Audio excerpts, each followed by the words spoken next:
To Southern blacks during the Black Migration, Chicago was the promised land.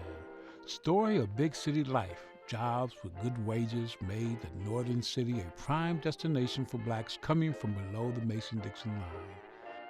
500,000 African Americans ultimately moved to Chicago. Workers were needed to keep Chicago's factories rolling.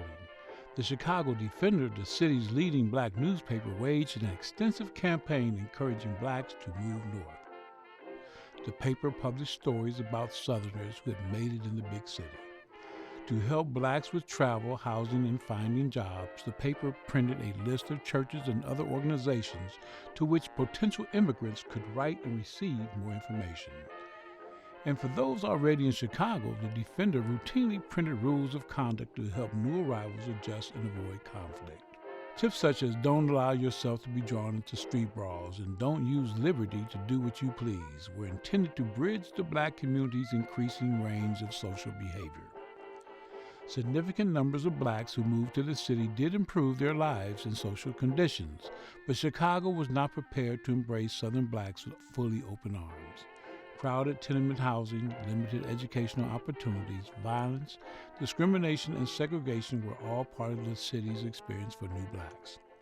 The Chicago Black Renaissance was a creative movement that blossomed out of Chicago's Black Belt on the city's South Side. This period transformed Chicago into an art, music, and cultural center. This creative movement had a focused political purpose and a bold self-determination that continues to resonate throughout the country and world today. Jazz, blues, and gospel music grew and flourished during this period. Jazz made its way from New Orleans to Chicago in 1915 when immigrants came north to work in factories, mills, and stockyards. As more of the blacks moved north, the jazz art form developed and grew in popularity. In 1922, Louis Armstrong followed his mentor and bandleader Joe King Oliver to Chicago from New Orleans. Armstrong showed a unique talent for improvisation and quickly became a jazz legend. For 30 years, Armstrong defined jazz in Chicago. During this time, Chicago was the main stage and home to jazz greats such as Earl Father Hines, Jelly Roll Morton, Fats Waller, and Cab Calloway. Blues also came to Chicago during this period. In contrast to jazz, blues brought a somber tone of life and worked in the Mississippi Delta. Toward the end of the Chicago Black Renaissance, Chicago changed the sound of blues, incorporating electric guitar, drums, piano, bass, and harmonica. This new style of music was dubbed the Chicago Blues.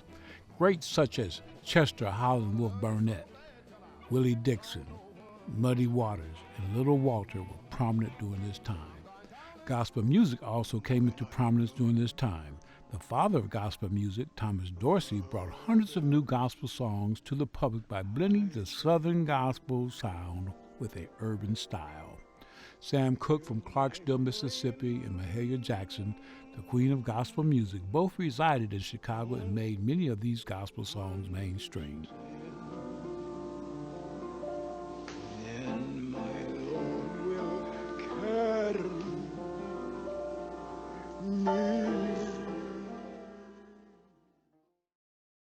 The movement also included such famous American writers such as Richard Wright, Margaret Walter, and Gwendolyn Brooks, the first African American to receive the Pulitzer Prize. In addition to musicians and writers, several visual artists emerged during the Black Chicago Renaissance. Painters used different styles to reveal the thrills and grit of Black life. Photographers also displayed daily life of Chicago's South Side through a variety of iconic American images. African American writers, artists, and community leaders on the South Side began promoting racial pride and a new Black consciousness similar to that of the Harlem Renaissance. Unlike the Harlem Renaissance, the Chicago Renaissance did not receive the same amount of publicity on a national scale.